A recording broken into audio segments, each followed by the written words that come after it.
Thank you for being here.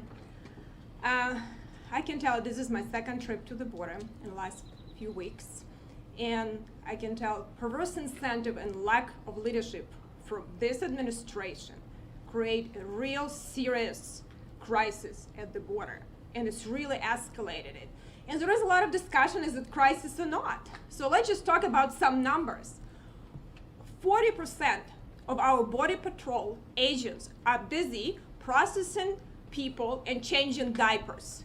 It means that they cannot do their job protecting the borders. What does it mean? It means that Mexican cartels are controlling the border. It means that we have 1,000 people just at this location per day crossing the border, that they see them on the video, but they cannot act to that. It means that they're so overwhelmed that they had to release 12,000 families, 12,000 people in the country without going through processes that has to happen. Is that not a crisis? We saw terrorists trying to cross the border recently. This is a national security and humanitarian crisis. Let's look at some other numbers. We have cartels making almost $500 million in a month on human trafficking and making these people into slaves. We have a situation where 6 times increase in drug smuggling across the border. That is not a crisis.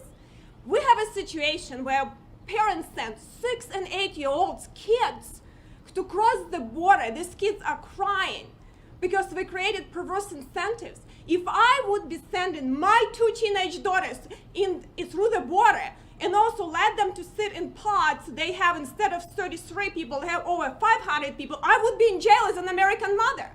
So that is not a crisis. And this is crisis, not a Texas crisis. This crisis is coming to Indiana and all other states because we don't have a border from Texas. And right now we don't have a 1,000 border, and it's a huge problem. We also, it's a financial expenditure for us. You know, we cannot take care of our homeless veterans, but spending over $800 per day housing some of these families in hotels.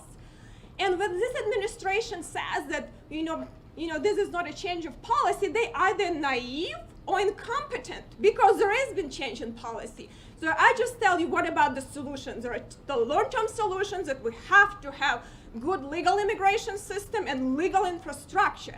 But there are also some short-term solutions that need to happen.